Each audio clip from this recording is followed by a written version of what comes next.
আদম আলাইহিস সালামকে আল্লাহ পাক রব্বুল আলামিন বানাবেন।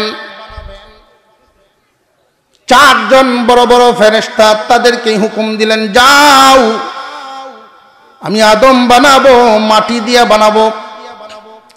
তামাম পৃথিবীর সমস্ত মাটির সংমিশ্রণ পাওয়া যায় এমন এক জায়গা থেকে এক মুষ্টি মাটি নিয়ে আসো। জিবরাইল আলাইহিস সালাম আসলেন, মাটির ক্রন্দন শুনে উনি মাটি নিতে পারেন নাই, দয়ার দিল কেঁপে উঠল। মিকাইল আলাইহিস সালাম, ইসরাফিল আলাইহিস সালাম, তিনজন ফেরেশতা ঘুরে গেলেন, আল্লাহ পারি নাই, মাটি কান্দে। আজরাইল আলাইহিস সালামকে যখন পাঠানো হলো, আজরাইল আলাইহিস সালাম যখন থাবা দিবেন, এক মুষ্টি মাটি নিবেন, মাটি ক্রন্দন শুরু করে দেয়। আজরাইল আলাইহিস সালাম বলেন, তুমি কানলেও তোমার প্রতি দয়া লাগে ঠিক, কিন্তু এই দয়ার দিকে আমি তাকাবো না, তাকাবো আমি আমার আল্লাহর হুকুমের দিকে। এক মুষ্টি মাটি নিয়ে নিলেন। আজরাইল আলাইহিস সালামের এক মুষ্টি মাটিতে কোন বর্ণনায় 40 মণ মাটি উঠছে। 40 মণ মাটি নিয়ে যখন রাখলেন, সর্বপ্রথম আদম আলাইহিস সালামকে পৃথিবীর কোন জায়গায় আদমের পিণ্ডটা বানানো হলো? আদম আলাইহিস সালামের বডি কণ্ঠনালীর নিচ থেকে এই বডির অংশটা কোন জায়গায় বানানো হলো? কোন তাফসীরের কিতাবের মধ্যে উল্লেখ করা হয়েছে ওয়াদে মুহাররম। কোন মুফাসসির বলেন না না, ওই জায়গাটার নাম ছিল ওয়াদে নোমান। সৌদি আরবের বিমানবন্দর থেকে 70 মাইল দক্ষিণ দিকে যদি যাওয়া হয়, তাহলে কবিলা বনু সাদ, হালিমাতুস সাদিয়ার বাড়ি। ওইখান থেকে 8 থেকে 9 মাইল দক্ষিণ এবং পশ্চিম কর্নারে একটা জায়গার নামে, এই জায়গাটাই হলো ওয়াদে নোমান বা ওয়াদে মুহাররম। জায়গার মধ্যেই সর্বপ্রথম আদম আলাইহিস সালামের পিণ্ডা বানানো হয়। মাটিটা যখন রাখলেন, তখন ছিল বেলে মাটি, এঁটেল মাটি। এই এঁটেল মাটিটার মধ্যে মহান আল্লাহ পাক রব্বুল আলামিন বৃষ্টি বর্ষণ করাইলেন, হুকুম দিলেন, আল্লাহ বৃষ্টি ফেলাও। তখন পানি পড়তে পড়তে বৃষ্টির পানিতে এই শক্ত মাটি আর শক্ত থাকে নাই, কাদা হয়ে গেছে। কাই যখন হয়ে গেল, প্রথম তো ছিল খুব শক্ত মাটি, চিকনা মাটি যেটারে বলি আমরা। এই মাটির মধ্যে যখন মুষলধারে বৃষ্টি হয়, 40 দিন পর্যন্ত বৃষ্টি হয়। 40 দিন পর্যন্ত বৃষ্টি হওয়ার পরে এই মাটিটা হয়ে যায় কাদা মাটি। আল্লাহ রব্বুল আলামিন ফেরেশতাদের হুকুম দিলেন, ফেরেশতাদেরকে হুকুম দিলেন, এই কাদা মাটি আর কাদা মাটি তাকায় নাই। এই কাদা মাটিতে তখন ফেরেশতারা বডি বানাইলেন। আপনার আমার বাবা, আপনার আমার আদি পিতা আদম আলাইহিস সালামের বডিটা যখন বানালেন, 120 হাত লম্বা করে বডি বানাইছে। কয়া আরো জোরে, জোর হইছে না? আদম আলাইহিস সালামকে বানাবেন সর্বপ্রথম মহান মাওলাই করিম আজরাইলকে দিয়া। আজরাইল আলাইহিস সালাম মাটি নিলেন। এমত অবস্থায় যখন পিণ্ডা বানানো হয়ে গেল, বডি কিন্তু বানানো হয়েছে কণ্ঠনালীর উপর থেকে, এই জায়গায় এখনো বানানো হয় নাই। আল্লাহ পাক রব্বুল আলামিন ফেরেশতাদের সাথে আলোচনা করেন। আল্লাহ তাআলা ওই কথাটা কুরআনুল কারীমের সূরা বাকারা উল্লেখ করেন, ওয়া ইয ক্বালা রাব্বুকা লিল মালাইকাতি ইন্নী জাইলুন ফিল আরদি খলিফা ক্বালু আতাজআলু ফীহা মান ইউফসিদু ফীহা ওয়া ইয়াসফিকুদ দিমা। আল্লাহ পাক রব্বুল আলামিন ওই দিন ফেরেশতাদেরকে যেই কথাটা বলছিলেন, মহান আল্লাহ পাক রব্বুল আলামিন বলেন, স্মরণ করো ওই দিনের কথা। হে দুনিয়াবাসী, স্মরণ করো ওই দিনের কথা, যেই দিন আল্লাহ পাক রব্বুল আলামিন বলেছিলেন, ফেরেশতাদের সাথে আলোচনা করছিলেন। অনেকেই মনে করেন যে ফেরেশতাদের অভিমত নিয়েছিলেন, ফেরেশতাদের সাথে পরামর্শ করছিলেন যে না না, আল্লাহ রাব্বুল আলামিন ফেরেশতাদের সাথে আলোচনা করতেছেন। ইন্নী জাইলুন, আমি ইচ্ছা পোষণ করেছি, আমি করতে চাচ্ছি ফিল আরদি খলিফা, জমিনে আমার প্রতিনিধি পাঠাতে চাচ্ছি, প্রতিনিধি বানাতে চাই। আল্লাহ পাক রব্বুল আলামিন ফেরেশতাদের সাথে যে আলোচনাটা করলেন, এইখানে আমাদের জন্য কয়েকটা বিষয় একটু ধারণা রাখা প্রয়োজন। মহান আল্লাহ পাক রব্বুল আলামিন ফেরেশতাদেরকে জিজ্ঞাসা করেছিলেন, ফেরেশতাদের কাছ থেকে অভিমত নেওয়ার জন্য যে না না, অনুমতি নেওয়ার জন্য যে না না, ফেরেশতাদের পরামর্শ নেওয়ার জন্য যে না তাও না। কোনো ব্যক্তি যদি সামাজিকভাবে কোনো কাজকর্ম করতে যায়, এই কাজ করার জন্য যখন সালিশ বৈঠক ডাকা হয়, এইখানে কয়েকটা বিষয় উদ্দেশ্য থাকে। এক নাম্বার, আমি একটা ঘর বানাইতে চাই, আমার ইচ্ছা হলো আমি একটা ঘর বানাবো, পরামর্শ দিন। এই পরামর্শ চাওয়া হয়, এটা একটা উত্তম বুদ্ধি নেওয়ার জন্য পরামর্শ চাওয়া হয়। আল্লাহ রাব্বুল আলামিন ফেরেশতাদের কাছ থেকে কি জ্ঞান নেওয়া লাগবে না আমার আল্লাহই জ্ঞানী? আর একটু জোরে কর। আরেকটা প্রশ্ন হলো, আল্লাহ পাক রব্বুল আলামিন ফেরেশতাদের সাথে আলোচনা করলেন, প্রশ্ন জাগতে পারে ফেরেশতাদের অভিমত নিলেন। মহান আল্লাহ কারোর অভিমত নিয়ে কোনো কাজ করা লাগে না। আল্লাহ পাক রব্বুল আলামিন কারোর অভিমত নিয়ে তো দুনিয়া পরিচালনা করা লাগে না। এই পৃথিবীর অন্য কোনো শরীক আছে আমার আল্লাহ ছাড়া? এই দুনিয়ার যা কিছু দেখি বা না দেখি সবকিছুর মালিক কে? একমাত্র মালিক। সামাজিকভাবে কোনো কাজ করতে গেলে একা করা যায় না, অন্যদের অভিমত নিয়ে করলে ভালো হয়। আল্লাহ পাক রব্বুল আলামিনের তো অভিমত নেওয়ার প্রয়োজন নাই, আল্লাহ তাআলা পরামর্শ নেওয়ারও প্রয়োজন নাই, অভিমত নেওয়ারও প্রয়োজন নাই। মহান আল্লাহ পাক তাহলে এদেরকে ফেরেশতাদের উদ্দেশ্যে এই কথা কেন বললেন? বলার কারণ হলো এদেরকে অবগত করানো, ফেরেশতাদেরকে অবগত করানো আমি আমার প্রতিনিধি সৃষ্টি করতেছি। অভিমত নাকি অনুমতি নাকি তাদেরকে জানায় দেওয়া? আল্লাহ পাক জানায় দিলেন, তাদেরকে শুধু অবগত করায় দিলেন। মানব জাতি আদম একটা জাতি আমি বানাইতেছি, এই আদম জাতি যে বানাইতেছি, ফেরেশতারা উত্তর দেওয়া শুরু করে দিল। ফেরেশতারা উত্তর দেওয়া শুরু করে দিল, কালু, তারা বলা শুরু করছে। আল্লাহ যখন বললেন আমি খলিফা নিযুক্ত করব, মুফাসসিরিনে কেরাম এখানে উল্লেখ করেছেন আল্লাহ যে বললেন আদম জাতি হবে আল্লাহর খলিফা। খলিফা মানে কি? আল্লাহর প্রতিনিধিত্ব করবে। সরকার একটা শব্দের নাম, সরকার একটা শব্দের নাম। সরকার তো ইচ্ছা করলেই শুধু এই আপনাদের বিশম্বরপুর বা তাহেরপুরে আসতে পারবে না। সরকার ইচ্ছা করলেই শুধু সুনামগঞ্জে থাকতে পারবে না, সারা দেশেই থাকতে হবে। সরকার একটা শব্দের নাম। এই শব্দটার অধীনে সরকারের যত কাজকর্ম আছে বাস্তবায়ন করাই তো সরকারের কর্মকর্তাদের কাজ। সরকারের প্রতিনিধি হলেন ইউনু বলেন, ডিসি বলেন, ওনারা সরকারের প্রতিনিধি। জনগণের প্রতিনিধি এক দল, সরকারের প্রতিনিধি আর এক দল, আছে না নাই?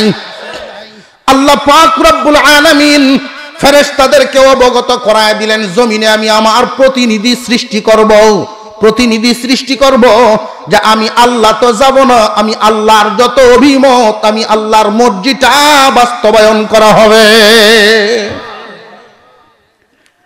আল্লাহ পাক রব্বুল আলামিনের প্রতিনিধি হিসেবে আল্লাহ পাক আমাদেরকে পাঠাইছেন। দুনিয়ার ইমানদার মুসলমান, আল্লাহর ইবাদতের মাধ্যমে আমরা যেটা বুঝি নামাজ, রোজা, হজ, যাকাত, শুধু এইগুলোর মাধ্যমেই কিন্তু আল্লাহর প্রতিনিধিত্ব পরিপূর্ণ হয় না। আল্লাহর প্রতিনিধিত্ব শুধু এইগুলোর দ্বারাই পরিপূর্ণ হয় না, শুধু ইবাদতের মাধ্যমেই আল্লাহর প্রতিনিধিত্ব হয়ে যায় না। আল্লাহর প্রতিনিধিত্ব এই পৃথিবীর জমিনে যা কিছু ঘটবে সমস্ত কিছু আল্লাহর মর্জি মাফিক হবে। আল্লাহ যেই বিষয়টা হুকুম দিয়েছেন ওই বিষয়টাই হবে, আল্লাহ যা নিষেধ করেছেন তা আমরাও নিষেধ করব।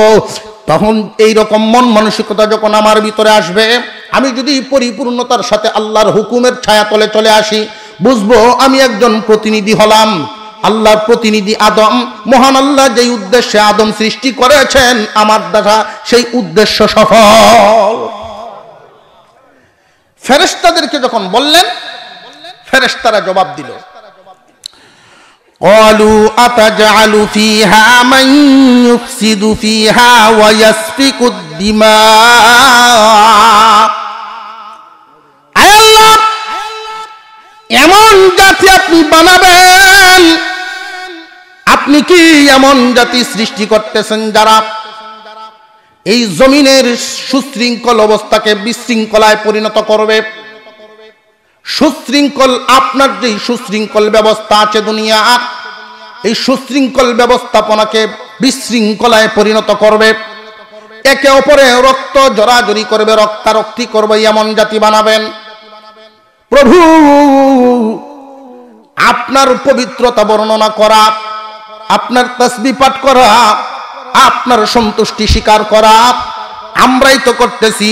অনুকদ্দিসুলাক, আপনার পবিত্রতা বর্ণনা তো আমরাই করতেছি। আল্লাহ পাক রব্বুল আলামিন তাদেরকে জবাব দিয়েছিলেন, ক্বালা ইন্নী আ'লামু মা লা তা'লামুন। ফেরেশতারা, আমি যা জানি তোমরা তা জানো না। আল্লাহ যা জানেন আর কেউ জানে নাকি? আরো জোরে বলেন। মহান আল্লাহ পাক ফেরেশতা বানাইয়াছিলেন, ফেরেশতার দ্বারা আল্লাহ সন্তুষ্ট হতে পারেন নাই, খুশি হতে পারেন নাই। তারা তো নাফরমানি কি জিনিস বুঝেই না। জিন জাতি বানাইলেন, ওরা আবার এমন নাফরমানি করে এদের কাছে নবী পাঠাইলে নবীগণকে মেরে ফেলে। আল্লাহ পাক রব্বুল আলামিন মানব বানাইলেন, ফেরেশতা এবং জিন জাতি উভয়ের গুণাবলী আদমের ভিতরে ঢুকানো। আল্লাহ রব্বুল আলামিন আদমকে যে বানাইবেন, মহান আল্লাহ যেই ইচ্ছা পোষণ করেছেন আদম বানাইবেন, ফেরেশতা সুলভ আচরণও আদমের ভিতরে দেওয়া হবে। ফেরেশতার গুণাবলীও মানুষের ভিতরে আছে, আবার জিন্নাতের গুণাবলীও মানুষের ভিতরে আছে। উভয়টা যদি একজনের ভিতরে থাকে তাহলে ওই দুই দলের সমান না এই আদম শ্রেষ্ঠ? কথা বুঝে আসতেছে? আল্লাহ পাক রব্বুল আলামিন এর দ্বারা আরেকটা কথা বুঝাইয়া দিলেন, আমি যা জানি তোমরা তা জানো না। রে ফেরেশতারা, তোমরা বলতেছো হামেশাই আমার তাসবিহ পাঠ করো, হামেশাই আমার নামের তাসবিহ পড়ো, পবিত্রতা বর্ণনা করো, আমার হুকুমের আওতাধীন তোমরা থাকো। তোমরা তো জানো না এই আদম জাতি আমি কোন উপাদান দ্বারা তৈরি করব। এই আদম জাতির ভিতরে যেই উপাদান দেওয়া হবে এই উপাদান তো তোমাদের ভিতরে নাই, এই উপাদান তোমাদের ভিতরে নাই। ওই উপাদান দেওয়ার পরেও আদম জাতিকে আমি এমন উপাদান দিয়ে বানাইব, তার মধ্যে ফেরেশতার আচরণও থাকবে, আর তার মধ্যে জিন্নাতের আচরণও থাকবে। তার ভিতরে গুনাহ করার আগ্রহ, গুনার মজাও বুঝবে, গুনার সাজাও বুঝবে, গুনার মজাটাও বুঝবে, গুনার সাজাটাও বুঝবে। এই বিষয়ে বুঝার পরেও গুনাহ করার যোগ্যতা থাকবে। এরপরেও যদি নিজেকে নিয়ন্ত্রণ করে আল্লাহর হুকুমকে প্রাধান্য দিতে পারে, যেই মানুষটা আল্লাহর হুকুম মানিয়া আল্লাহর হুকুম মতো চলিয়া এই দুনিয়ার জীবন শেষ করতে পারে, তার মর্যাদা মহান আল্লাহ পাক ফেরেশতার চাইতেও বাড়াইয়া দেয়।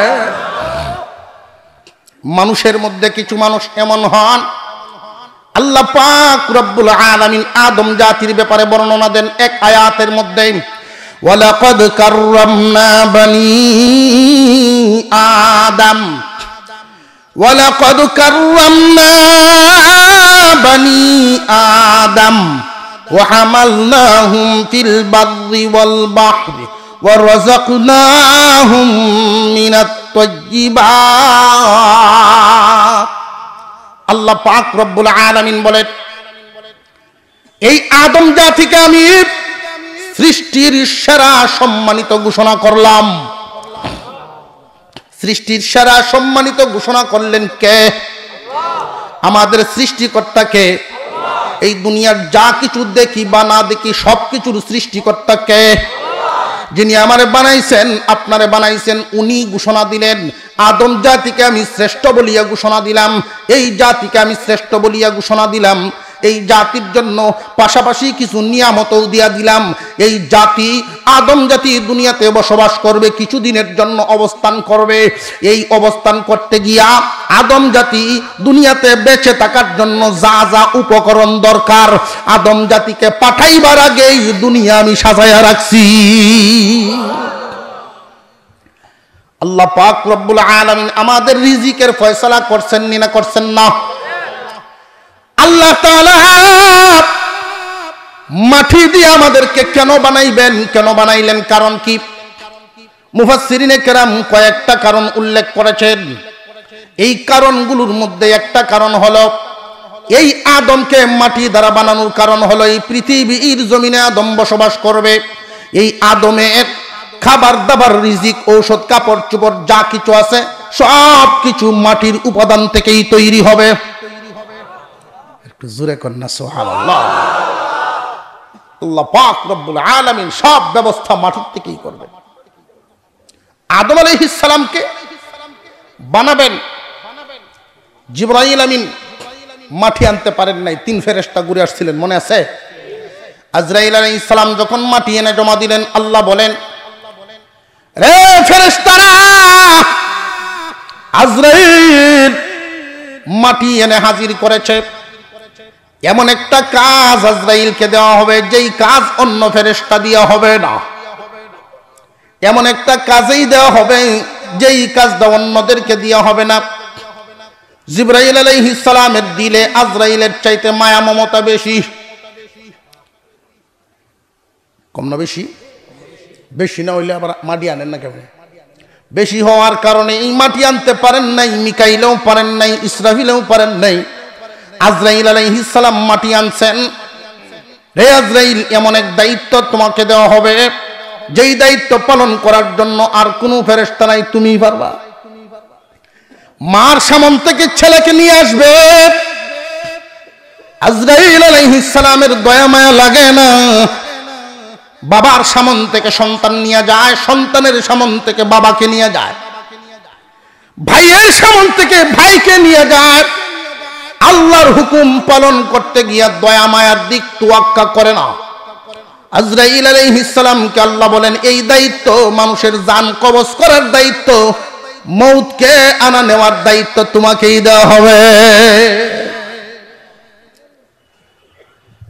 আদম আলাইহিস সালামের বডি তৈরি হয়ে গেল, কণ্ঠনালীর উপর থেকে বাকি আছে, পেক্ষাদা মোটামুটি লাগানো হয়েছে। পিন্ডাটা বানাইয়া আল্লাহর সামনে জিবরাইল আমিনে পেশ করছেন। কোন সুবহানাল্লাহ।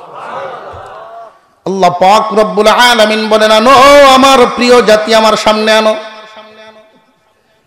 এই পৃথিবীর জমিনে যা কিছু দেখি বা না দেখি সবকিছু আল্লাহ বানাইছেন হুকুমের মাধ্যমে, কিন্তু মানুষ বানাইছেন আল্লাহ কুদরতি হাত দিয়ে।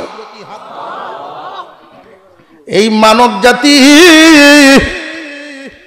আল্লাহর কত প্রিয় জাতি। আল্লাহ পাক রব্বুল আলামিন আদমের বডির মধ্যে আল্লাহর কুদরতি হাত লাগায়া দিছেন। নাকটার এইভাবে টান দিয়ে একটু উঠায়া দিছেন, কানটা জায়গা মতো বসায়া দিছেন, মগজটা সুন্দর করে বসায়া দিছেন, জিহ্বাটা আল্লাহ তাআলা এমন ভাবে সেট করে দিছেন, কণ্ঠনালীর উপর থেকে যেই অংশগুলো মহান আল্লাহ কুদরতে ভাবে আদমের চেহারার মধ্যে যখন হাত লাগায়া দিলেন, লক্ষ্য করে দেখেন পৃথিবীর শুরু থেকে নিয়ে কিয়ামত পর্যন্ত একজনের কণ্ঠের সাথে হুবহু আর একজনের মিল নাই, একজনের চেহারার সাথে হুবহু আর একজনের মিল হয় না। মহান আল্লাহ পাক রব্বুল আলামিন ফেরেশতাদেরকে বললেন, আমার আদম জাতিকে যে বানাইবা, আমার আদমের বডিটা যে বানাইবা, এই বডিটা হবে এমন, তামাম পৃথিবীতে যেই পরিমাণ নিয়ামত দিয়ে আমি দুনিয়া সাজাইছি, সারা দুনিয়ার নিয়ামতের নমুনা যেন আমার আদমের একা বডির ভিতরে পাওয়া যায়। তামাম পৃথিবীর দিকে যদি আপনি তুলনা করেন আর 3.5 হাত একটা মানুষের বডির সাথে যদি তুলনা করেন, তাহলে বলতে হবে, স্বীকার করতে আপনি বাধ্য হবেন, এইটা হইলো তামাম দুনিয়া, এটা বড় দুনিয়া, আর মানুষের বডিটা হইলো এটা আর একটা ছোট দুনিয়া। চাঁদ এবং সূর্য দুইটা লাইট আছে না নাই?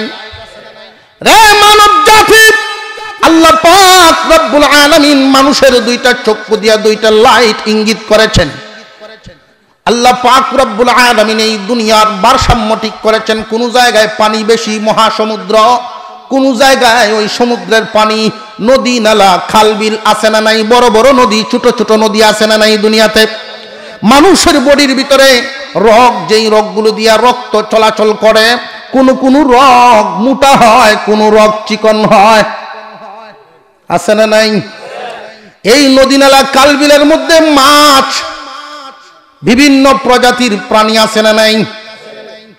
অনুবীক্ষণ যন্ত্র দ্বারা লক্ষ্য করলে দেখতে পারেন, তারা ডাক্তারেরা দেখতে পারেন রক্তের ভিতরে মহান আল্লাহ পাক অসংখ্য গণিত প্রাণী জিন্দা করে রাখছে।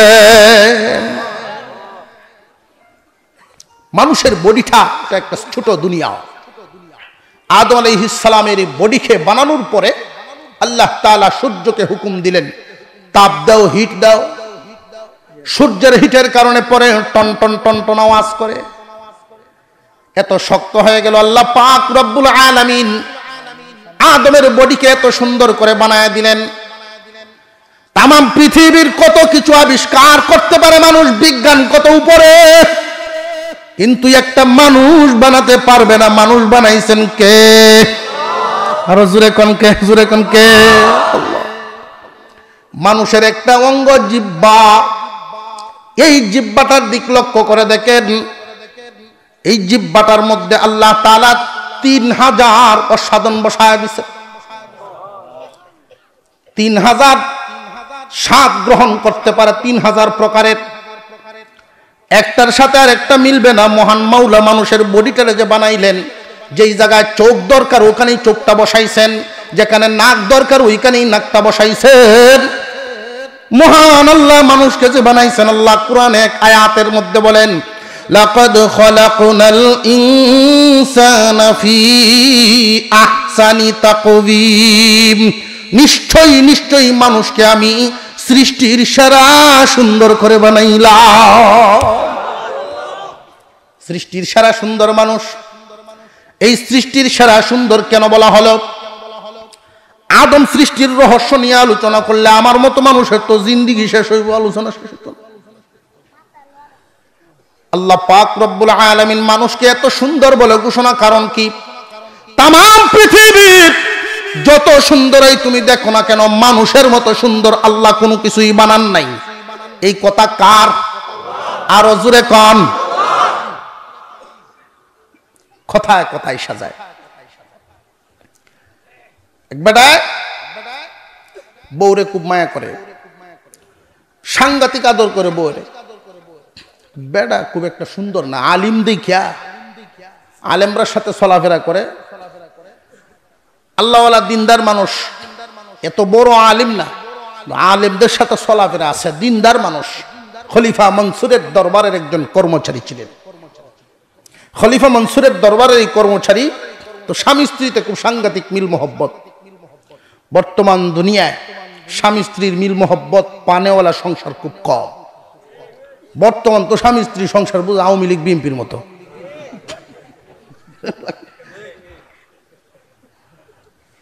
স্বামী স্ত্রী সংসার, এই পৃথিবীর জমিনে যত নিয়ামত আছে আল্লাহ তাআলার, স্বামী স্ত্রীর মিলটা এটা জান্নাতের একটা নমুনা। তো আমরা পাই না কেন? আউলা লাগাই সব জায়গাত। আমরা ভালো না যে ইসলামের নিয়ম নীতি দূরে রাইকা এই সংসার সুখী করা যায় না। ইসলামের নিয়ম নীতি দিয়ে আপনি ঢেকে ফেলেন, জান্নাতের সুখ, জান্নাতের গ্রাণ সংসারে পাইতে থাকবেন। বিবিও দিনদার হতে হবে, স্বামীও দিনদার হতে হবে। দিনের নিয়ম নীতি যখন, ও ভাই, আল্লাহ তাআলা মানুষকে প্রতিনিধি বানাইছেন, আল্লাহ নিয়ম নীতি দিয়ে দিচ্ছেন। আমাদেরকে আল্লাহ বানাইছেন, কোনটা আমাদের জন্য কল্যাণকর, কোনটা অকল্যাণের, আল্লাহর চাইতে পৃথিবীর কেউ জানে না। আদম আলাইহিস সালামকে বানাইলেন, সব কিছু দিয়া সুন্দর হয়ে গেল। যাক, ঘটনার দিক গেলে অনেক সময় চলে যাবো আমার, না আবার ভিতরে নিয়ে আবার কুচকুচি করে হুজুর কইতে চাইছিলেন। স্বামী স্ত্রীতে খুব মিল। চন্দনী রাত, পূর্ণিমার চাঁদের মধ্যে উঠানে বসে স্বামী স্ত্রী মাঝে মাঝে একটু মজা করে না? যদি রোমান্টিক হয়, রোমান্টিক বুঝেন না? মুরব্বীরা লড়ে না, হুজুর এই নতুন শব্দ শুনতেছেন। স্বামী স্ত্রীর ভিতরে যদি মিল মহব্বত থাকে, ও মুরব্বীরা আপনাদের সাথে আমরা তুলনা দিলে চলে না। আপনাদের মিল মহব্বতের সংসারের মতো বর্তমান যমুনার সংসার হয় না। মুরব্বীদের জিন্দেগি সুখের গেছে। স্বামী বাজার থেকে আসতে যদি দেরি হইতো, স্ত্রী অপেক্ষায় বসে থাকতো, উনি আসুক পরে খাবো। আর কি আদব কায়দা ছিল, আপনি করে ডাকতেন, সম্বোধন করতেন আপনি। আর এখন মাসলা বাইর করে যুক্তি দেয়, আপনি করে তখন বলে দূরের বোঝায়, তুমি না আমার খুব কাছের, তুমি তাইয়ে আপনারা বাদ দেয় যুক্তি দে, তুমি তাইছে। রাগ উঠলে পরে তুমি তার তাহে না, তুই নয় রে, আপনি তুমি তুই সিঁড়ি তো তিন দিয়া, আপনি তাকলে রাগও থাকলে মোটামুটি তুমি তাই লয়। আপনারা তা কি এক যুক্তি দিছে, আপনি শব্দটা দূরের, আমরা তুমি তামাই বালা, তুমি তাছে, রাগ উঠলে তুই নয় করে। আর আগে স্বামীকে সম্বোধন করতো স্ত্রী, বাজারও যাইবো, এটা যদি হ্যাঁ যাইবো, কিতা লাগবো, কোক, ঠিক কইছে কতক্ষণ, দেউক ব্যাগটা দেউক, কহে নেউক, দেউক আর নেউক, এরকম একটা ইশারা দিয়ে চলাফেরা করতো। অমুকের বাপ এরকম করতো। আর এখন জামাইয়ের নাম ধরে এন্টাস ডাকতেছে, এন্টাস নাম হতেই তাই, এরকম নামই তো। এই জন্য অশান্তির জোয়ার চতুর্দিকে, অহরহ ঘটনা সংসারে, স্বামী স্ত্রী সংসার, স্বামী স্ত্রী সম্পর্ক বিচ্ছেদ করতেছে। যেই পরিমাণ তালাক হচ্ছে, যেই পরিমাণ অশান্তি বর্ণনা করা যায় না। অনেকেই তো বাহিরে খুব সুখ শান্তিতে আছেন, গড়ের আসলে কুচকবর লইলে কয়, হ্যাঁ হ্যাঁ, আমার এক বেটা কয়, হুজুর জান্নাতে যাওয়ার সময় কি আমরা বাবুল্যের মাও যাইব আমার সাথে? যে কি সমস্যা আপনার বাবুল্যের মার সাথে? কয় হুজুর জ্বালায় আছি, বুদ্ধি আলতাছে আমার একদম, এই বেরি লইয়া জান্নাতও যাইতে রাজি না। আকলের দোষ। খলিফা মনসুরের দরবারের এই লোকটা বিবিকে বলতেছেন, তুমি আমার কাছে পৃথিবীর সমস্ত নারীদের চাইতে সুন্দর। সত্যিকার স্বামী যিনি, ওনার চোখে নিজের স্ত্রী সবচেয়ে সুন্দর। আর যদি নিজের ভিতরে রোগ থাকে, দেখবেন প্রচন্ড গরমের মধ্যে লোকটা যদি বলে আমার একটা লেফ নামায় দে, একটা কমলি নামায় দে, বোঝা গেল অসুস্থ। প্রচন্ড শীতের মধ্যে যদি বলে যে ফ্যান চার, শরীর ঘামতেছে আমার, সেও তো অসুস্থ। উল্টা রুচি, মানুষের রুচি বাদ দিয়া যখন হাইওয়ান জানোয়ারের রুচি নিজের মধ্যে আসতে থাকে, বুঝবেন দোষ আপনার দোষের কারণে অশান্তি, সমস্ত অশান্তি রাস্তাঘাটে যখন বাইর হয়। আর নিজের বিবিরে ঘরে দেখে গেছে, এই তো সেই চোখে দেখছে না, বাহিরে গিয়া যখন দেখে সাজ্জাগুজ্জ মহিলারা বাজারও ঘুরতেছে, তখনই কহা তকদিরের ঘরে তকদির, কপালের ঘরের কপাল, বাজারও কি দেখতেছি আর আমার ঘরও কি আছে। মহিলাদের কিছু দোষ, মহিলাদেরও এখানে কিছু দোষ আছে। দোষটা হইল স্বামী কসমেটিক দিব কিন্নেটিক, হেই স্বামীর সামনে হিন্দে না। এই সৌন্দর্য স্বামীকে দেখায় না, দেখায় কোথায়? বাজারে গেলে দেখায়, কোথায়? পার্টিতে গেলে অন্যদেরকে গিয়ে দেখায়। এসার পরে একজন মহিলা যদি সাজে স্বামীর সন্তুষ্টি অর্জনের আশায়, স্বামীকে তার সৌন্দর্য প্রকাশের জন্য যদি সাজে, এই সাজ যতক্ষণ সময় পর্যন্ত সে নিজেকে নিয়ে একটু পার্লারিং করলো, সৌন্দর্যতা করলো, পুরা সময়টা নফল ইবাদতে লিপ্ত হবে। স্বামীকে একটু সুখ দিয়ে সে বিছানায় ঘুমায় গেল, স্বামী স্ত্রী সংসার, আল্লাহু আকবার। এই স্বামী স্ত্রী সংসারটা সুখ শান্তি আরামায় এসে ভরবে। সারাটা রাত এই স্বামী স্ত্রীর উপরে বৃষ্টির মতো রহমত পড়তে থাকবে। বাড়িতে গিয়ে কিছু কইয়েন, যে হুজুর এই কথা কইছো, জীবনে তুই সাজলে না, তুই এই কথা গিয়া বলবেন, ফাললে প্রথমে কইতে হুজুর বুড়া বয়সের বাপ ধরন লাগতো না, কইলে কইল আপনি নিয়ে আপনার দাওয়াত পৌঁছায় দেন, রাজি আছেন ইনশাল্লাহ? ফুলাপানে কি কয়, ফুলাপানেও কয় ইনশাল্লাহ। উনি বলতেছেন তুমি আমার কাছে সবচেয়ে সুন্দর, এমন কি চাঁদের চেয়েও তুমি সুন্দর। পূর্ণিমার চাঁদটা দেখিয়া আবেগের সুডে বিবিরে খুশি করার জন্য বলতেছেন চাঁদে তো দাগ আছে, তোমার চেহারা একটা তিলের দাগও নেই। আমার কাছে মনে হচ্ছে এই পূর্ণিমার চাঁদটার চাইতেও তুমি সুন্দর। তো সরল সহজ মানুষ, মহিলাদের একটা অভ্যাস হলো, যদি তাদের প্রশংসা করেন ভিতরে ভিতরে খুশি হয় ঠিকই, তো উপরে তো বুঝতে দিব না। আপনি যদি বলেন এই তোমার হাতের রান্নাটা সেই রকম হয়েছে, খুব মজা হয়েছে, খুব আমার ভাম দেওয়ান লাগবে না, ভিতরে ভিতরে খুশি হয়েছে। সাজলে যদি বলে হ্যাঁ তুমি খুব সুন্দর লাগতেছে, হইছে শুনছি, এটা করব, তখন আপনি বুঝে নিতেন, রাগ করতেন না। তো সরল মানুষ তো বুঝছে না, যেই বিবি কইছে যে আমার ভাম দেওয়ান লাগতো না, হ্যাঁ আমি ভাম দেই বুঝি, তুমি যদি সাদের থেকে সুন্দর না হয়ে তখন 3 তালাক দিছে বয়ালাই। তালাক দেওয়া মানুষ আছে না নাই? প্রত্যেক এলাকায় এইরকম রুগী কিছু আছে, সকালে একবার দেয়, দুপুরও দেয় একবার, এরপর রাত্রে ঘুমানোর আগে একবার। কুত্তা কুত্তির জিন্দেগি। আহা সাবধান, তালাক প্রাপ্ত মানুষ, আল্লাহর নবী বলেন যে তালাক দেয় যাকে দেয়, যে তালাক দেয় যাকে দেয়, আসমানের নিচে সর্বনিকৃষ্ট মানুষেরা। নিকৃষ্ট না হলে তো এই কাজ হতে পারে না। আপনার প্রশ্ন করতে পারেন হুজুর নিকৃষ্ট হলে তো যে তালাক দিল সে হতো, যাকে দিল সে হলো কেন? যে ভাই ইসলামের প্রত্যেকটা কাজেই খুঁজে দেখবেন লজিক আছে, প্রত্যেকটা বিধানে। নবীজির কথা আল্লাহু আকবার, উনি বলছেন যে তালাক দিল যাকে দিল লানত উভয়ের উপরে, ওরা নিকৃষ্ট। কেন? যে দিল শুধু তার দোষে সে দেয় নাই, যাকে দিল খুঁজে দেখো তারও ভূমিকা আছে, তারও দোষ আছে। স্বামী যখন রাগান্বিত হয়ে যায়, স্ত্রীর উচিত হবে তোমার রাগ কন্ট্রোল করো, তুমি চুপ হয়ে যাও, তখন আর শয়তান তোমাদেরকে ধোঁকা দিতে পারবে না। বিবি তো থামে না, বিবি তো আরো গরম হয়। স্বামী যখন তারে থামাইতেই পারে না, অবশেষে দুর্বল স্বামী, অসহায় স্বামী, এই অসহায় স্বামী সর্বোত্তম অস্ত্র যেটা, এইটাই পরে প্রয়োগ করে, তালাক দিয়ে দিব। কিন্তু এই যে হুমকিটা যে দেয়, বিবি সাহেব যদি এই সময় চুপ হয়ে যায় তাহলে তো সারলো, অসুবিধা নেই। বিবি সাহেব তো ভাই চুপ হয় না, যেই স্বামী কয় যে তোর ছাড়িয়ে দিব, তুই যদি শ্বশুরের নাম ডাল, তুই অমুহের গড়ে উঠলে হুনি ছাড়বে। কন্ত দেখি কার মাথা ঠিক থাকবো, একদমে 14 তালাক দিয়া, তোরা দিছি 3 দিয়া, দাদি নানি যা আছে সকলের বাড়িতে দে।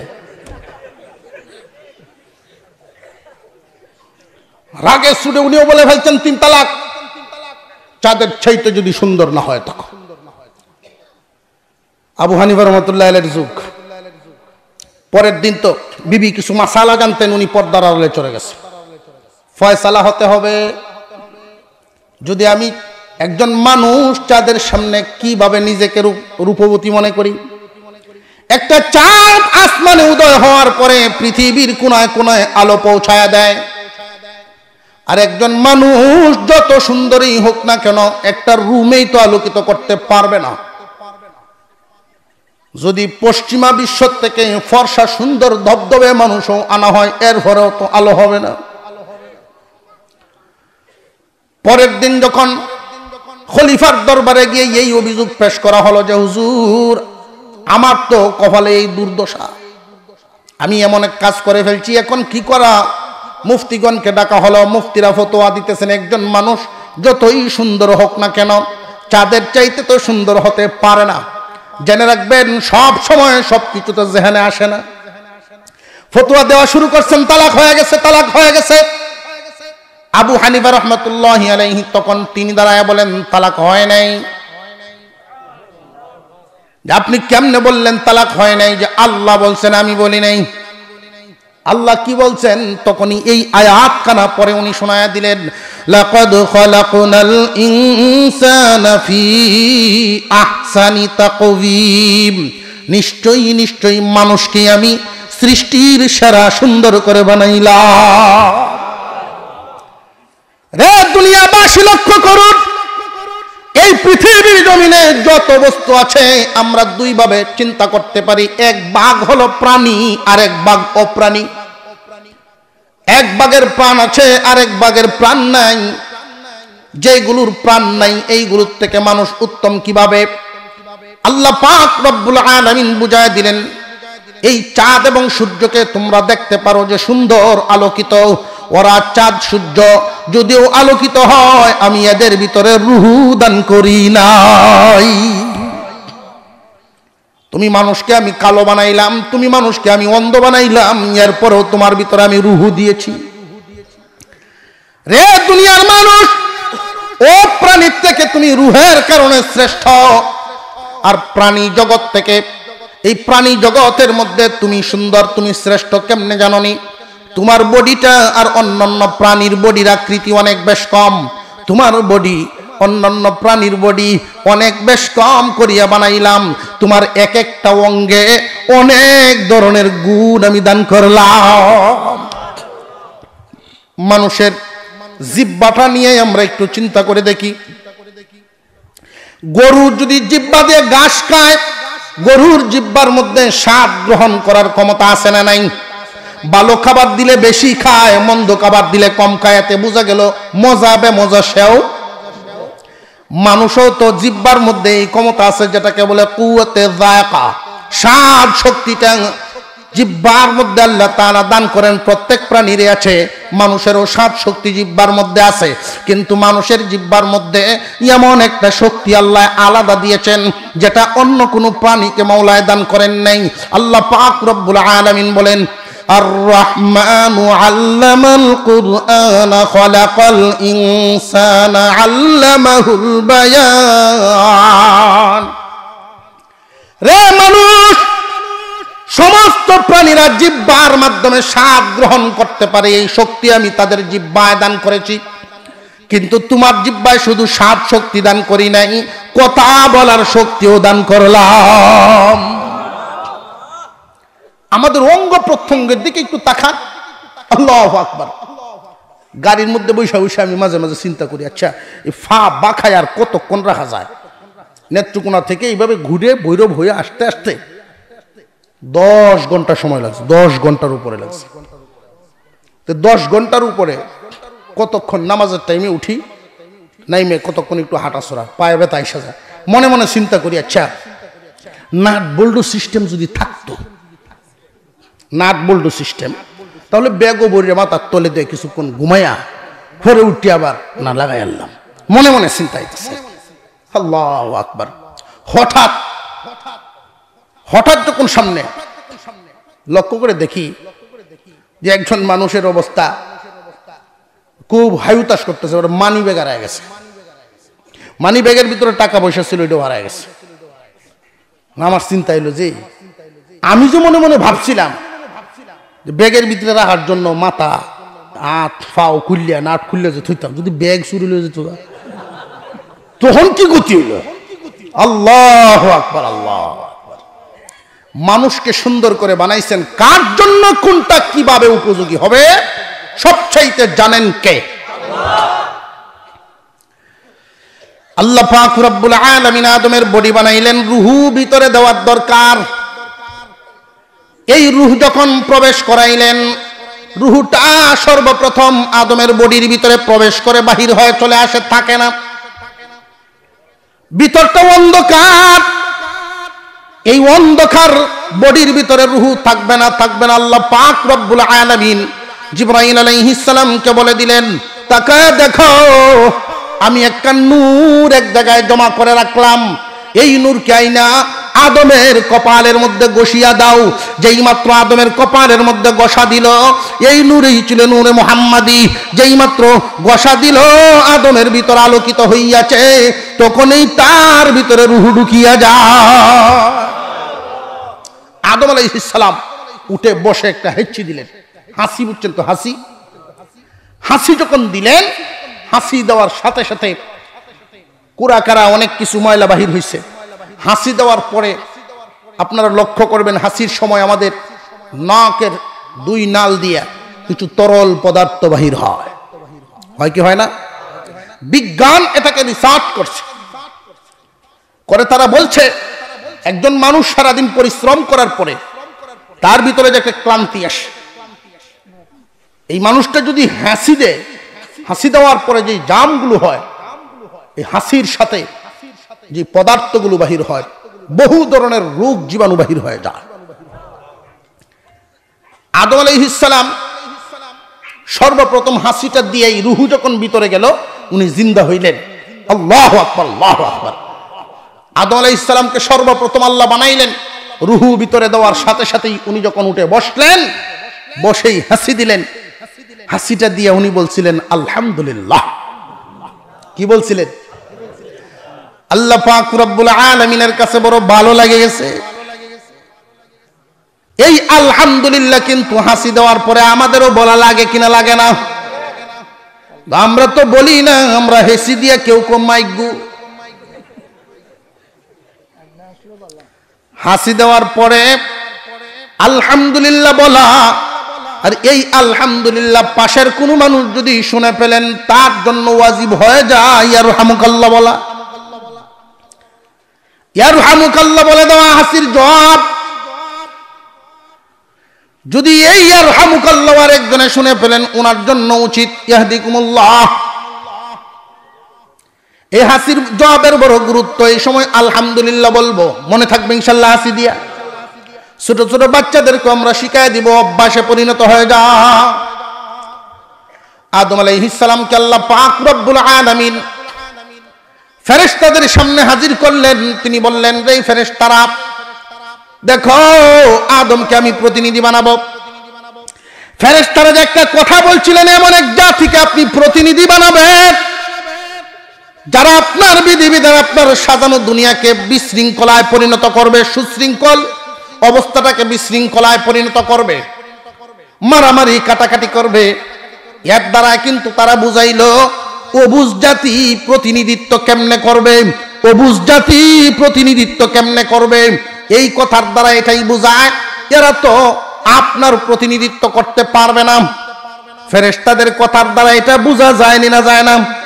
আল্লাহ পাক রব্বুল আলামিন পরের আয়াতের মধ্যে একটা অবস্থা এখানে তুলে ধরলেন, وعلم آدم الأسماء كلها ثم عرضهم على الملائكة فقال أنبئوني بأسماء هؤلاء إن كنتم صادقين। আল্লাহ পাক রব্বুল আলামিন পৃথিবীর শুরু থেকে নিয়ে কিয়ামত পর্যন্ত এই পৃথিবীতে যত বস্তু সামগ্রী, সমস্ত বস্তু সামগ্রীর আলামত সামনে পেশ করে দিলেন। আল্লাহ তাআলা ডাক দিলেন, রে ফেরেশতারা, এগুলোর নাম তোমরা বর্ণনা করো। এই বস্তু সামগ্রীর ভিতরে মোবাইলও আছে, কম্পিউটারও আছে। এই পৃথিবীতে আরো যত কিছু আবিষ্কার হবে, সমস্ত কিছুই এর মধ্যে আছে, যেইগুলোর আবিষ্কারের যেইগুলোর নাম আমরাও জানি না। সমস্ত কিছুর নমুনা আল্লাহ পাক পেশ করলেন। ফেরেশতারা ওইগুলোর নাম কোত্থেকে বলবেন, নাম তো তারা জানে না। ফেরেশতারা অক্ষমতা প্রকাশ করলো, আল্লাহ আপনি সব কিছু জানেন, আপনি হলেন পবিত্র, সমস্ত অক্ষমতার থেকে, ওয়াজানার থেকে আপনি পবিত্র। আল্লাহ আপনি আমাদেরকে যা জানান আমরা তা জানি, আপনি যা জানান না আমরা তা জানি না। আল্লাহ পাক রব্বুল আলামিন আদম আলাইহিস সালামকে বললেন, আদম এইগুলোর নাম বর্ণনা করো। সুবহানাল্লাহ। আপনার আমার পিতা আদম আলাইহিস সালাম পটপট করে সব নাম বর্ণনা করে দিলেন, এর দ্বারা কিন্তু জানায় দিলেন, এর দ্বারা বুঝায় দিলেন, রে ফেরেশতা জাতি, যিনি নাকি প্রতিনিধিত্ব করবেন, যিনি প্রতিনিধি হন, এই দুনিয়ার প্রতিনিধিত্ব তারাই করতে পারবে, দুনিয়ার আসবাবপত্র যারা, এই আসবাবপত্রর ব্যাপারে যাদের জ্ঞান আছে। আল্লাহ পাক রব্বুল আলামিন বুঝায় দিলেন, এই মোবাইল তো ফেরেশতা তোমরা চালাইতে পারবা না, কারণ মোবাইলের নামই জানো না। মোবাইল চালাইলে তো তারাই চালাইতে পারবো যারা মোবাইলের নাম জানে, মোবাইলের বুটনের নাম জানে, কম্পিউটার চিনে জানে, বড়রা চাইতে বুড়ার চাইতে ছোটরা আরো বেশি জানে। আর জোরে কর। এই পৃথিবীর আসবাবপত্র সম্পর্কে ফেরেশতারা বেশি জানছে না আল্লাহর সামনে আদমে বেশি জানছে?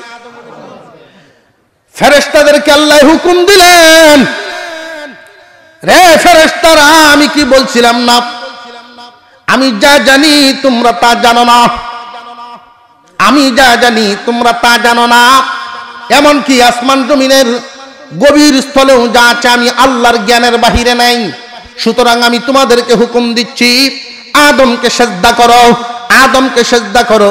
আল্লাহ তাআলা আদমকে সম্মান প্রদর্শন করার জন্য বললেন, রে ফেরেশতারা, রে জিন জাতিরা, অর্থাৎ এইখানে যদিও ফেরেশতা উল্লেখ করা হয়েছে, তৎকালীন উপস্থিতি যা ছিল সবাইকেই হুকুম দেওয়া হয়েছিল আদমকে সম্মান দেখানোর জন্য, কারণ যিনি প্রতিনিধি হবেন, আল্লাহর প্রতিনিধি, উনি সম্মানের অধিকারী।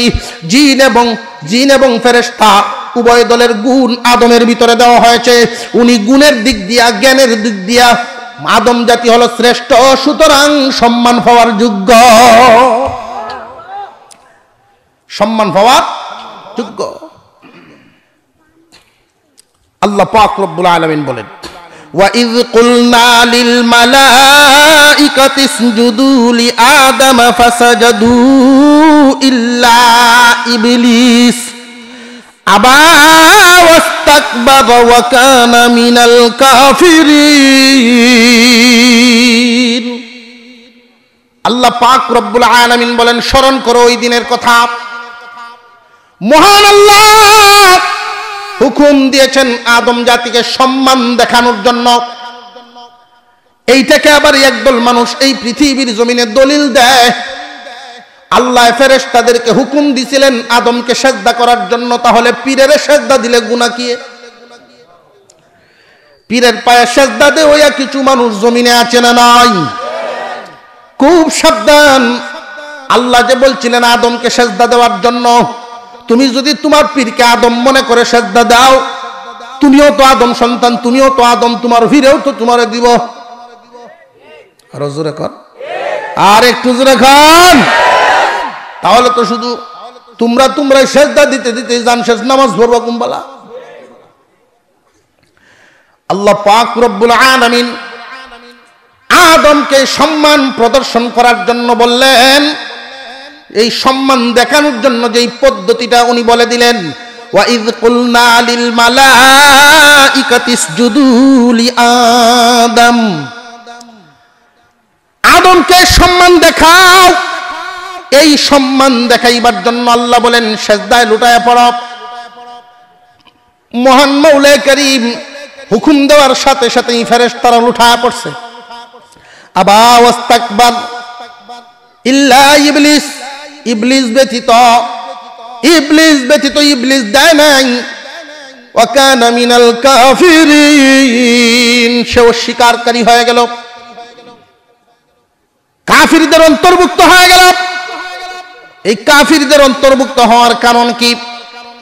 ওই দিন শয়তান আল্লাহর সামনে জবাব দিয়েছিল, আল্লাহর সামনে যুক্তি পেশ করেছিল, আল্লাহ এই আদমকে বানাইছো তুমি মাটি দিয়া, আর আমারে বানাইছো আগুন দিয়া। দুইটাকে যদি সমতলে ছেড়ে দেওয়া হয়, মাটির স্বভাব নিচের দিকে যায় আর আগুনের স্বভাব উপরের দিকে যায়। যুক্তি লয় সেজদা আমি পাইতাম, যুক্তি কি লয়? যুক্তি লয় সেজদা সে পাইতো। আল্লাহ পাক রব্বুল আলামিন বলেন এখানে যুক্তির কথা নাই, আমার হুকুমের কথা। কোন মানুষ যদি বুদ্ধিমত্তাকে প্রাধান্য দিয়ে যুক্তি পেশ করে নিজের জয় লাভ করতে চায়, ওই মানুষটা কিন্তু বিরাট এই যুক্তিটা যে পেশ করলো, নিজের বড়ত্ব প্রকাশ করলো, এটা একটা অহংকার প্রকাশ হয়ে গেল। অহংকার আল্লাহ পছন্দ করেন না। আল্লাহ পাক রব্বুল আলামিন শয়তানকে লানত দিয়ে দিলেন, অভিশপ্ত শয়তান, শয়তান অভিশপ্ত হয়ে গেল, দূর হয়ে যা। শয়তান তখন ওই সময় আল্লাহ পাক রব্বুল আলামিনের সাথে একটা কথা বলেছিল, আল্লাহ আমি তো কোটি কোটি বছর তোমার ইবাদত করলাম। সে জিন জাতি ছিল, এই জিনদের মধ্যে সে ছিল অত্যন্ত ভদ্র, সে ছিল অত্যন্ত ভদ্র জিন্নাতের মধ্যে। যখন ফেরেশতারা গিয়ে জিন জাতিকে শাসন করত, মারত, তখন এই জিন ছিল ইবলিস। ইবলিস ছিল অত্যন্ত বালক বয়সী, খুব সুন্দর, নমনীয় এবং ভদ্র। জিবরাইল আলাইহিস সালাম আল্লাহকে জানাইলেন, আল্লাহ এই জিন জাতির মধ্যে একজন বালক আছে, ইবলিস তার নাম, সাংঘাতিক ইবাদত গুজার। আল্লাহ পাক রব্বুল আলামিন জিবরাইল আমিনকে হুকুম দিলেন, ছেড়ে দাও। জিবরাইল আলাইহিস সালাম যখন ইবলিসকে ছেড়ে দিলেন, ইবাদত করতে লাগলো, ইবাদত করতে লাগলো। 1 বছর 2 বছর নয়, হাজার হাজার বছর চলে গেল, হাজার বছর চলে গেল ইবাদতের মধ্যে। তার মর্যাদা আল্লাহ তাআলা বাড়াইতেই লাগলেন, বাড়াইতেই লাগলেন, বাড়াইতেই লাগলেন।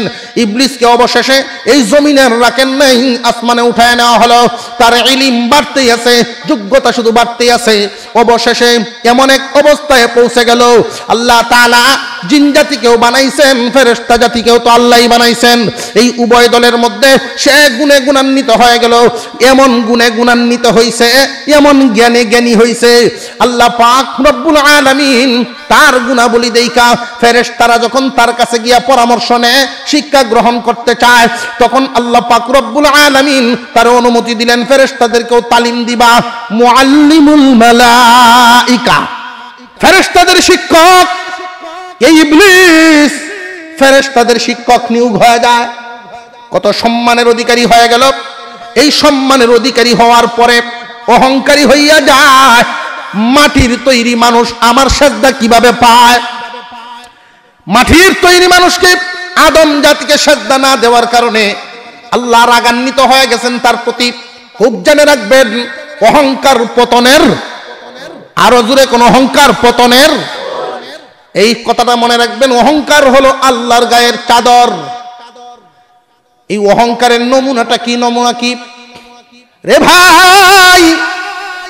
একজন মানুষের উন্নতি দেখে যদি তোমার খারাপ লাগে, একজন মানুষের উন্নতি তোমার সহ্য হয় না, এতে বোঝা গেল উন্নতি দেওয়া বা না দেওয়ার মালিককে। একজন মানুষকে যদি আল্লাহ ধনী বানায়, তোমার খারাপ লাগে, এতে বোঝা গেল আল্লাহর দেওয়াটা তোমার পছন্দ হয় নাই। ধনী বানাইছেন আল্লাহ, খারাপ লাগে তোমার। সম্মানিত বানাইছেন আল্লাহ, খারাপ লাগে তোমার, এতে বোঝা গেল আল্লাহর আল্লাহিয়ত তোমার কাছে ভালো লাগে না। ধ্বংস অনিবার্য। আদমকে সম্মান দিয়েছেন আল্লাহ, ইবলিসের ভালো না লাগার কারণে আল্লাহ তারে বিতাড়িত করে দিলেন। শয়তান তখন আল্লাহর সামনে দাঁড়ায় বলছিল, আমারে তো বাহির করে দিলা, আমি যে হাজার হাজার বছর, লক্ষ বছর তোমার ইবাদত করেছি, এই ইবাদতের বদলা আমারে কি দিবা, কি দিবা? আল্লাহ পাক রব্বুল আলামিন বলেন, তুই কি চাস? ইবলিস বলেছিল, এক নাম্বার আমি চাই কিয়ামত পর্যন্ত আমার হায়াত বাড়ায় দাও, কিয়ামত পর্যন্ত আমার হায়াত বৃদ্ধি করে দাও, বংশ বিস্তারের সুযোগ দাও। 2 নাম্বার নিয়ামত আমারে দিবা, 2 নাম্বার শক্তি দিবা, আমি যেন মানুষের রোগে রোগে ঢুকতে পারি। নিয়ামত চায় নিল, হায়াত নিল লম্বা, ক্ষমতা নিল অসীম। এইরকম ক্ষমতা নিয়ে সে তখন ঘোষণা দিয়েছিল, তুমি জানিয়ে রাখো, যেই আদমের কারণে আজকে আমি এইখান থেকে বিতাড়িত হইলাম, জান্নাত থেকে বাহির হলাম, সুখ শান্তির থেকে দূরে সরলাম, আমিও দেখিয়ে দিব তোমার আদরের জাতি আদম জাতি কেমনে জান্নাতে থাকে। আদম জাতিকেও জান্নাত বুক করতে দিব না। আল্লাহ পাক রব্বুল আলামিন বলেন সাক্ষী হয়ে গেল। বড় এক মজলিসের মধ্যে যদি কেউ কারোর বিরুদ্ধে বলে সুযোগ মতো তোরে দেখে নিমু, পরের দিন যদি কোনো কারণে অন্য কেউ তারে মারে, সারা এলাকার মানুষ কইব দোষী হয়ে ওই। আরো জোরে কর। আল্লাহ পাক রব্বুল আলামিন কিয়ামতের দিন আল্লাহর আদরের জাতি এই মানব জাতিকে মহান মাওলাই কারীম মাফ করে দিবেন, মাফ করে দিবেন, এমন ভাবে মাফ করবেন। আদম জাতি গুনাহ করার পরে যখন আল্লাহর কাছে সারেন্ডার করবে, আল্লাহ গুনাহ করেছি, তবু তো তোমার গোলাম, তবু তো তোমার গোলাম গো আল্লাহ, শয়তানের দুখায় পড়ে গুনাহ করে ফেলছি। তখন তো আল্লাহ বলবেন, শয়তান আগেই বলছিল তোরে দিয়ে গুনাহ করাইব, যা বান্দা তোরে মাফ করে দিলাম। আল্লাহ পাক রব্বুল আলামিন আদম আলাইহিস সালামকে জান্নাতের ভিতরে ঢুকায় দিলেন। তাকো ওইখানে জান্নাতের ভিতরে যেখানে যাও, যেখানে ইচ্ছা সেখানে যাও, যা ইচ্ছা তাকাও, বাধা নিষেধ নাই। ভালো লাগে না? একলা একলা ভালো লাগে না? সুখ শান্তির কোনো অভাব আছে নাকি জান্নাতে? ইয়ার পরেও জানি একা একা লাগে, একা একা লাগে।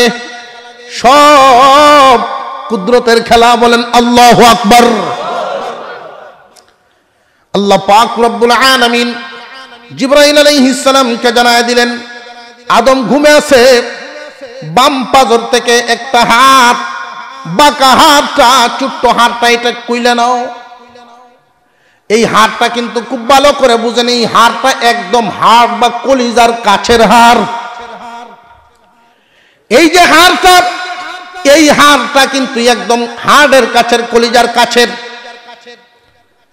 আদম আলাইহিস সালামের এই হাড় দ্বারাই মা হাওয়া আলাইহিস সালামকে বানানো হলো।